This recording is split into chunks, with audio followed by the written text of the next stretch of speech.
Louis, vandag se vraag is: hoekom kry sekere mense paniekaanvalle in groepe? By die huis nie daar in die katel soos meeste ander mense of so nie, maar wanneer hulle in groepe is, dan spesifiek kry hulle paniekaanvalle. OK. Dis 'n baie algemene ding. Want jy praat eintlik van twee prosesse wat hier plaasvind. Daar is paniekaanvalle en daar's sosiale angs.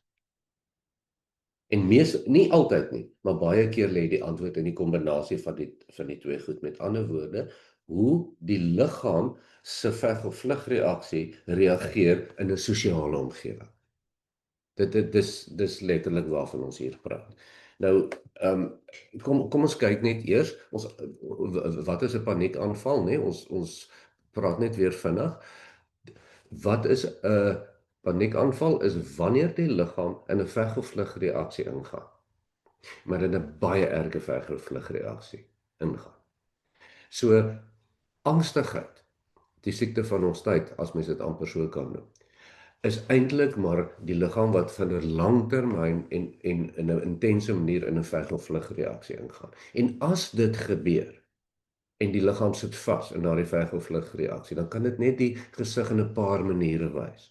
Of fobies, jy gaan in 'n vreeslike toestand in vir die spinnekop of vir die hoogtes of vir die ruimtes, né?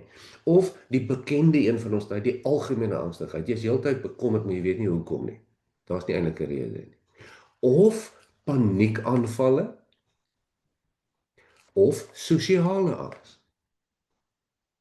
Daar's die 4. En dis die twee wat gekombineer is. So wat gebeur is, die liggaam gaan in 'n permanente veg of vlug reaksie in. Die limbiese stelsel, die deel van die brein wat dit reguleer, is dus heeltyd in veg of vlug. Goed, so jy gaan met hierdie veg of vlug reaksie, gaan jy in 'n sosiale toestand in, en nou kan 'n paar goed gebeur. Omdat jy in daardie veg of vlug reaksie is, een van die bekende dinge, wat gaan hulle van my dink? Sê nou maar ek sê iets simpels of ek maak 'n sosiale flater en almal lag vir my en die angs wat daarop gaan maak die veg of vlug nog erger. Of die ervaring van ek verloor kontrole. Ek is hier so vasgedruk tussen mense, ek kan nie eintlik wegkom nie, ek moet vriendelik wees, hoe gaan dit lyk as ek net hier wegkom? En die paniek wat daarmee gegaan word, laat die liggaam verdere veg of vlug gaan, en dan kry ons 'n paniekaanval. Dis die ergste vorm van veg of vlug, né? Natuurlik ook baie keer gaan die veg of vlug met sensoriese oorstimulering gepaard. As die limbiese stelsel geaktiveer is, as jou alarmstelsel aan is, dan word harde geluide as 'n bedreiging ervaar deur die senuweestelsel. So dan is mens skrikkerig, iemand wat val 'n glas, daar lag iemand agter, en jy weet dit voel vir jou asof jy nou hier onder aanslag is, voel dit vir jou liggaam. En jy wil net wegkom. En as jy nie kan wegkom nie, dan gaan jy 'n paniekaanval kry. So dit is baie keer gebeur paniekaanvalle in sosiale situasies as gevolg van die afwagting. Dis nie eintlik wat daar gebeur nie, dis die afwagting dat iets gaan gebeur. Jy het sommer die paniekaanval voor jy nog daar aankom by die braai. Dis 'n koppie wat vol word. Ek sien dit bou op, dit bou op, en dan eintlik wanneer jy by die braai kom, maar loop oor. Ja. Ja, en vir mense wat dit nie ken nie, klink dit vreeslik eienaardig en dink hulle, maar dis daarom 'n baie vreemde persoon wat sulke vreemde goeters ervaar en dink, maar jy het geweldig baie meer algemeen as wat mense dink. Dis algemeen onder studente en baie mense. Die oomblik as die angstigheid begin. Onthou die probleem hier is nie die sosiale omstandighede nie. Die probleem is die angstigheid, die veg of vlug. Die sosiale omstandighede is maar net 'n kapstok om dit op te hang. Dis hoekom hierdie is belangrik wat jy nou, ek wil nog net, as jy sê, ekskuus, verloor ek my stem somme. Wanneer jy sê dat paniekaanvalle is die ekstreme, ons het al baie oor gepraat in die verlede. Mense dink dit is maar net iets. Dis iets wat nou maar deel is van hulle lewe. Hulle moet nou maar aanvaar, hulle kry hierdie paniekaanvalle. En alhoewel mense nie kan doodgaan van 'n paniekaanval nie, is die idee tog daar agter dat as jy aanhoudend paniekaanvalle kry, gaan jy op 'n fisieke vlak dit nie sommer maak nie. Dit is 'n baie woes vir jou lyf. Ja. Paniekaanvalle is die erge vorm van samentrekking, veg of vlug is regtig baie sleg vir jou, né? Jy skei geweldig kortisol af, jy skei streshormone af, jou bloeddruk gaan op, bloedsuiker gaan op. En ja, al voel dit soos 'n hartaanval, dit is nie 'n hartaanval nie, maar die kondisie wat die paniekaanval veroorsaak, die kontinue limbiese sisteemaktivering, dit is dan wat baie sleg is vir jou, wat geweldige inflammasie veroorsaak en wat dan jou vroeëre dood verseker veroorsaak. Daar's geen twyfel. Maar daar is natuurlik geweldig baie navorsing agter paniekaanvalle en baie hulp beskikbaar vir paniekaanvalle. Ja, daar is regtig baie wat gebeur. En kyk, Lise, mens kan sê, daar is mense wat meer geneig is tot paniekaanvalle of dan meer geneig is om in permanente veg of vlugreaksies in te gaan en dan meer eventueel paniekaanvalle te kan kry. Jy weet, dit is so, party mense is meer sensitief as ander mense. Party mense het onder trauma beleef. As jy heeltyd op laerskool geboelie is, gaan dit veel makliker wees om 'n veg of vlug te wees as 'n volwassene ensovoorts. Maar onthou, dit is aangeleerde gedrag. Dis nie ingebore nie. Jy word nie gebore as iemand wat gaan 'n paniekaanval kry nie. Jy leer dit aan, jou outomatiese senuweestelsel leer dit aan.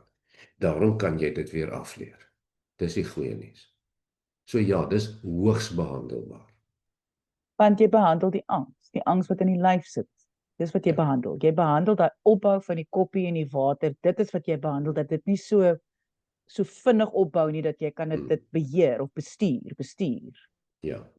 En dan, as die bakkie die vrag kan dra, om dit so te stel, dan is die vrag baie makliker om te prosesseer. Dan verander jou emosies rondom dit en jou denke, dan, ag nee, wat is nie so erg nie, ek verwag ook nie almal moet vir my hou by die braai nie. Dan verander dit baie makliker.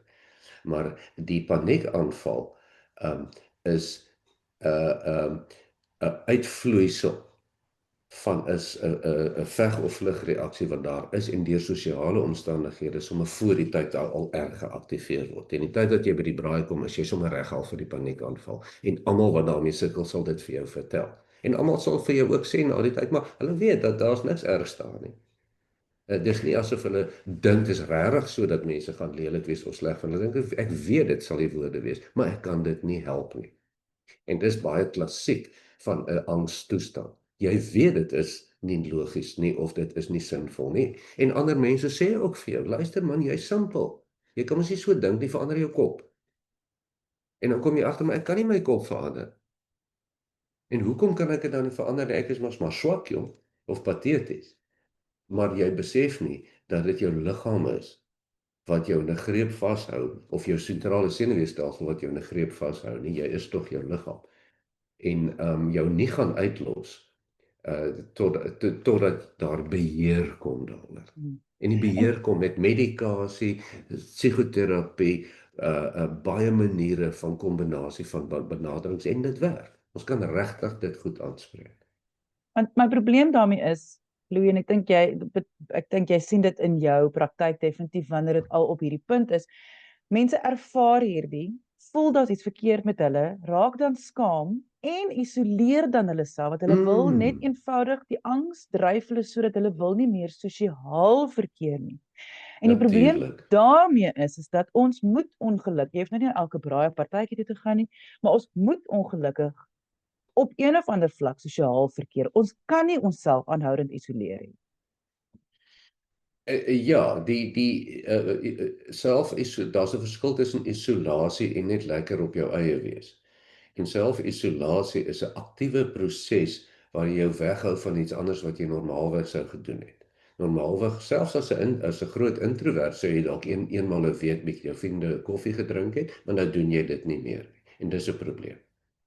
Want dis 'n vermydingsgedrag en natuurlik is dit 'n vermydingsgedrag, want ons verstaan dit, jy wil nie die angstigheid ervaar nie. Daarom bly jy weg van die sosiale omstandighede af, of daarom drink jy alkohol, want dit werk vir die kort termyn. En dit werk mos vir die kort termyn om nie na die braai te gaan nie, dan kry jy nie 'n paniekaanval. Maar dit los nie die probleem op nie.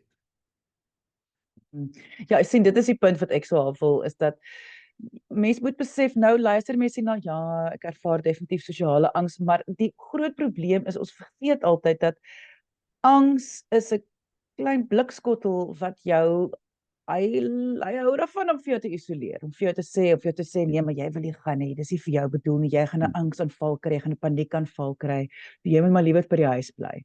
En dit is hoekom dit belangrik is dat mens moet dit tog maar aanspreek. Lise, jy sê nou waarwoorde. Die angsmonster maak of hy jou vriend is, maar hy is jou vyand.